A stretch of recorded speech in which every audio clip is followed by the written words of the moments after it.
Բարի երեկո, ես փաստորեն փակում եմ այս ներկայացման փուլը եւ շատ լավ կշարունակի Հարությունի ներկայացրած թեման։ Ես միշտ երբ որ սկսում եմ խոսել սոցիալական բնակարանների մասին, ինձ նախ շատ հետաքրքիր լսել, թե զրուցակիցներս ինչ են մտածում, թե ինչ է սոցիալական բնակարանը։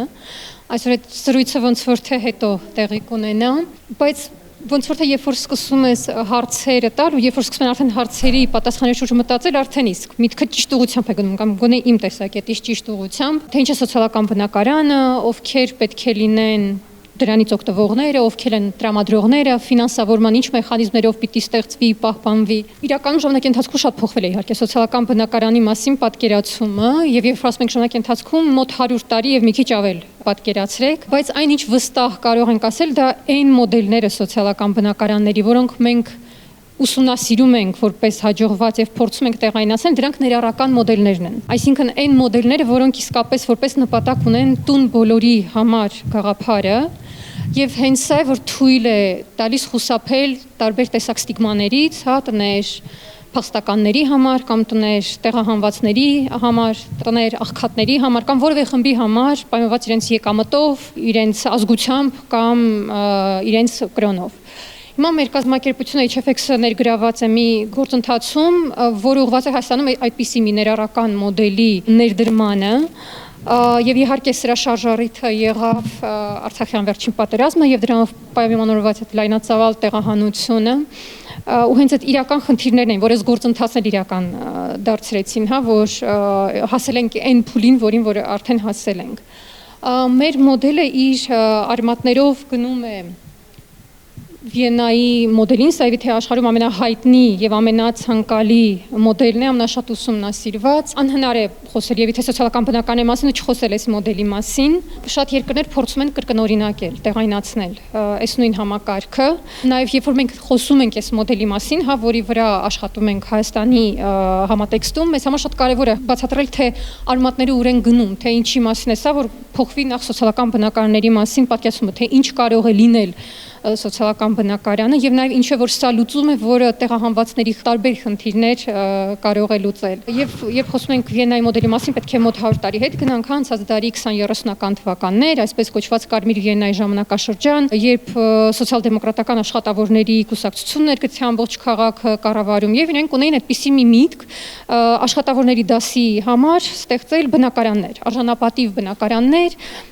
բայց նաեւ դրանք պետք է ունենային սոցիալական ենթակառուցվածքներ դրանցից լինեին աշխատանքի վայրին մոտ, չլինեին իզոլացված ինչ-որ մի տեղում։ Բայց շատ կարևոր է նշել, որ Կարմիր Վիեննան սա պարզապես բնակարանաշինության ծրագիր չէր։ Սա քաղաքային ծրագիր էր ընդհանուր եւ առհասարակ միտքը նրա ուներ, որ պիտի փոխվեր քաղաքում մարդկանց բնակվելու ձևը։ Եվ իրենք հասրեցին մոտ 15 տարվա ընթացքում 400 այդպիսի շենք կառուցել բնակարաններով, որոնք պիտի վարձակալությամբ տրվեին շատ ցածր վարձով բնակիչներին, աշխատավորներին, եւ դրանք իրենց մեջ ներառում են, ինչպես ասեցի, նաեւ սոցիալական գործառույթ, այսինքն իրենք ստեղծեցին մի ցանց քաղաքի վրա, մի առանձին շերտ սոցիալ-մշակութային հանգույցներով եւ սա հնարավոր դարձավ առաջին հերթին այն բանի շնորհիվ, որ նախորդ քաղաքային իշխանությունների սերունդը արդեն ստեղծել էր տեխնիկական ենթակառուցվածքները ու իրենք կառուցում էին քաղաքի մեջ, վերցնում էին գոյություն ունեցող բլոկներ, բարագծորեն դրանք կառուցապատում էին, այդպիսի շենքեր շատ եք տեսել կենտրոնական Եվրոպայի քաղաքներում, Երևանում, Երևանի կենտրոնում եւ իրենց այդ ժամանակվա մոդեռնիստական շարժման ներկայացուցիչները շատ քննադատում էին, որտեղ ասում էին, որ չկա ոչ մի նորարարություն տիպաբանության, քանի որ ժամանակ մոդեռնիստները ինչ էին անում, իրենք քաղաքից դուրս մի առանձին տարածքում իրար հանդեպ զուգահեռ շենքեր էին շարում, փողոցից որոշակի կտրված, դրանք հիմնականում սոցիալական եւ այլ ծառայությունների իմաստով շատ սահմանափակ լուծումներ էին առաջարկում, իսկ Վիեննայի ճարտարապետները այդպես չէին անում, իրենք վերցնում էին այդ նույն նախորդ տրամաբանությունն էին շարունակում, բայց կար մի շատ կարևոր նորարարություն, որ այդ մեջտեղում գտնվող բակը, այդ բարագծային կառուցապատման իրենք բացել էին։ Դրանք դարձել էին հանրային տարածքներ եւ սրանով ջնջել էին սահման այդ ներսի եւ դրսի ու այդ սոցիալիստական բլոկների եւ բուրժուա քաղաքի, բայց նաեւ այդ ինսայդեր եւ աութսայդեր մարդկանց միջեւ։ Ու սա ազդակ էր, շենքերը ազդակ էին բնակիչների համար, որ այլևս չկան առանց սեփականություն վարձակալներ մի հասարակությունում, որը իրենցը չի, իրենք արդեն մասնակից էին, ու իրենց տվեցին այդ քաղաքի հանդեպ իրավունքը, որի մասին մի քանի անգամ նշեց Հարությունը։ Այսօր մոդելը փոխվել է, եթե այն ժամանակ կառուցվոր հենց քաղաքը եւ վարձակալությունը այնպես էր հաշվարկված, որ սպասարկման եւ կառավարման ծախսերը փակվեին, այսօր կառուցում են հատուկ կազմակերպություններ, սահմանափակ եկամտով կառուցապատողներ եւ կառավարումը նաեւ իրականացնում են հատուկ ասոցիացիաներ, իսկ վարձի վճարը այնպես է հաշվարկված, որպես նաեւ նոր շենքերի կառուցումը հնարավոր դառնա, բայց իրենք թույլ են տալիս այս շենքերից օգտվել եկամուտների եւ խմբերի մի շատ լայն սպեկտրի, հենց սա որ թույլ է տալիս չգետոյանալ այս տարածքներին, ինչ որ մի խմբի համար չդառնալ։ Այն ընտանիքները, ովքեր չեն կարող իրենց թույլ տալ այս վարձավճարը, իրենց համար պետությունը սուբսիդիաներ է առաջարկում։ Հիմա սա խոսք փաստորեն քաղաքային մակարդակում գործողությունների մասին, իրական սոցիալական բնակարանների այդ մոդելները իրենք շատ բազմամակարդակ աշխատանք են ենթադրում։ Քաղաքային մակարդակում ունենք հիմնական քաղաքային պլանավորումը որպես գործիք, ենթակառուցվածքների ստեղծումը, հանրային ներդրումներ եւ ինչ շատ կարեւոր է սպասարկման եւ կառավարման կազմակերպումը։ Հաջորդ մակարդակում, այդ միջին մեզո մակարդակում սա ռեգիոնալ կամ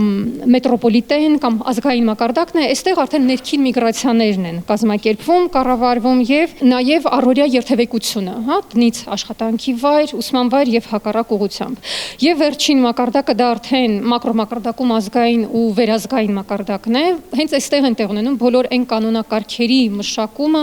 որոնք պիտի ապահովեն նախ ֆինանսավորման հնարավորությունը, որպեսզի ֆինանսավորումը գա եւ շարունակվի մասշտաբայնացվի համակարգը, մոդելը, նաեւ որպեսզի վարձակալների իրավունքները պաշտպանված լինեն եւ հասկանալի լինեն, որպեսզի աշխատավորների իրավունքները հասկանալի լինեն եւ նաեւ ընդհանուր քաղաքականությունը բարձ լինի, նաեւ գուցե հարկային արտոնություններ տրամադրվեն կառուցապատողներին, որ իրենք մասնակիցն են այս մոդելի։ Հիմա մեր աշխատանքը բոլոր հենց այս մակարդակներում է ընթանում ու պատկերացնում եք, որ դա մի ամբողջ կոնսորցիում է տարբեր կազմակերպությունների եւ մասնագետների, ովքեր սրանով զբաղվում են եւ իհարկե մեզ համար շատ կարեւոր էր, որպեսզի այդ խմբում ունենանք նաեւ այսպես ասած ճանապարհային քարտեզ, թե մեր տիպի երկրներում ինչպես են ներդրվում այս համակարգերը։ Ու մեր գործընկերներից մեկը, ով իրականացրել է նման աշխատանք Բոսնիա եւ Հերցեգովինայում, պատկերացնում եք, մոտավորապես նման համատեքստով երկիր, որ նույնպես հետ սոցիալիստական 90-ականներին պատերազմում էին եւ մի քանի տարի մայրաքաղաքը Սարայևոն բլոկադայի մեջ էր ապրում։ Ես սա ավարտվեց Դեյթոնյան համաձայնագրով, որը ինձ թվաց շատ բարդ պետական համակարգ, որում որևէ օրենք փոխելը շատ բարդ գործընթաց է։ Ու այնուամենայնիվ 2000-ականների սկզբին իրենք մի իրավիճակում էին հայտնվել, երբ ունեն 2 միլիոն տեղահանված մարդ, իրենց բնակելի ֆոնդի մոտ 40%-ը քանդված էր, ինչ ունեին, դա սեփականաշնորհվել էր հիմնականում, ինչպես հետ սոցիալիստական շատ երկրներում, ինչպես Հայաստանում, ու փաստորեն պետությունը շատ քիչ լուծումներ ուներ այդ մարդկանց բնակեցնելու համար։ Ու իրենք արդյունքում ապրում էին կոլեկտիվ կենտրոններում, մոտավորապես հանրակացարանների պես պայմաններում, ու այդ կազմակերպությունը CRS-ը, որ իրենք ունեն փորձ աղետներից եւ հակամարտություններից հետո բնակարային լուծումներ առաջարկելու, այդ խումբը, որ իրենք տեսել են պատերազմը, բոսնիացիներ իրենք ունեցան մի միտք, ինչու չստեղծել մի մոդել, որը շատ նման կլինի Վիեննայի մոդելին եւ պոտենցիալը կունենա այդ նույն հաջողությունը ունենալու ժամանակի ընթացքում։ Այսինքն ստեղծել մի համակարգ, որը անընդհատ աճելու, մասշտաբայնացվելու եւ զարգանալու հնարավորություն կունենա։ Ու իրենք սկսեցին այդ շատ բարդ պետական ապարատի բոլոր մակարդակների հետ աշխատել, սկսեցին մշակել բոլոր այն օրենքները, որոնք թույլ տվեցին իրենց սկսել արդեն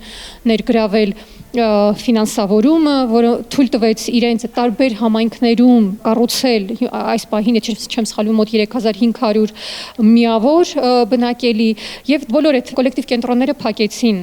արդյունքում եւ նույնպես մարդկանց տվեցին փաստորեն արժանապատիվ ապրելու հնարավորություն։ Իրենք վերադարձան ֆինանսավորման իմաստով այդ Վիեննայի մոդելի նախնական տարբերակին, երբ որ վարձավճարը այնպես է հաշվարկված, որպեսզի ծածկի կառավարման եւ սպասարկման ծախսերը, իսկ սա շատ կարեւոր է, որպեսզի այդ տները միավորները իրենց արժեքը պահպանեն եւ չմաշվեն ժամանակից շուտ, ինչպես գիտեք, մեր ֆոնդը բնակարանային համարվում է մաշված ու պատճառներից հիմնականը նաեւ, որ սեփականաշնորհումից հետո այդ գործողությունները չէին արվում։ չկային այդ հմտությունները։ Բոսնիայի դեպքում հաշվարկը այնպիսին է, որ միջինում ստացվել է քառակուսի մետրի արժեքը ընդամենը կես եվրո, այսինքն պատկերացնում եք, որ մի ընտանիք կարող է բնակվել 50 քառակուսի մետր մակերեսով բնակարանում, որը ամսական ընդամենը 25 եվրո արժի։ Բայց նորից այն խմբեր են ընտանիքները, որոնք չեն կարող իրենց թույլ տալ այս վարձավճարը, իրենց համար նույնպես սուբսիդիաներ են երկիրը առաջարկում։ Եվ հիմա մենք այս փորձով զինված փորձում ենք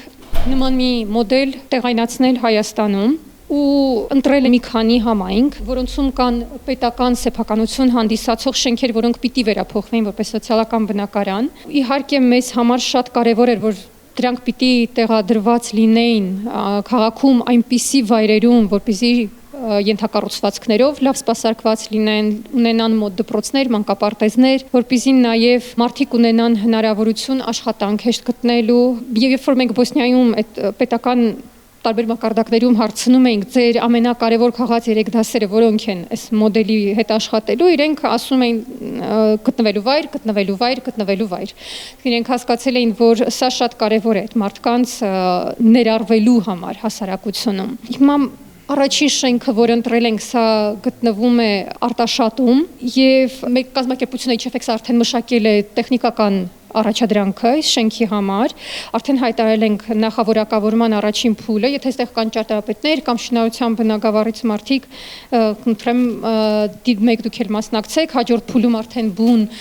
մրցույթն ենք հայտարարելու նախագծման եւ հետո շինարարության։ Հաջորդ շենքը մենք ակնկալում ենք, որ կլինի Կապանում, թիմում ունենք իրավաբաններ, ովքեր արդեն աշխատում են օրենքի նախագծերի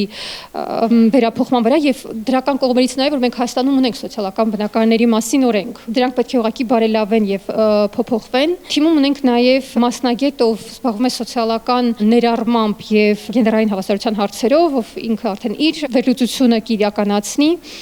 Հիմա մենք հույս ունենք, որ մոտ 1-1.5 տարի հետո առաջին ընտանիքները, իսկ դրանք լելու են առաջին հերթին, սկզբից լելու են հենց տեղահանվածների ընտանիքներ, մոտ 500 ընտանիք կա այս պահին, որ սպասում են այս լուծումներին, ու մենք սպասում ենք, որ 1-1.5 տարի հետո գուցե արդեն կլինի Արտաշատում շենքի բացումը, պայմանագրի կնքում այդ բնակիչների հետ եւ իրենք արդեն այս նոր արժանապատիվ պայմաններում կկարողանան բնակվել իրենց նոր տներում։ Այսքանը, շատ չերկարացնեմ իմ ներկայացումը, շնորհակալություն։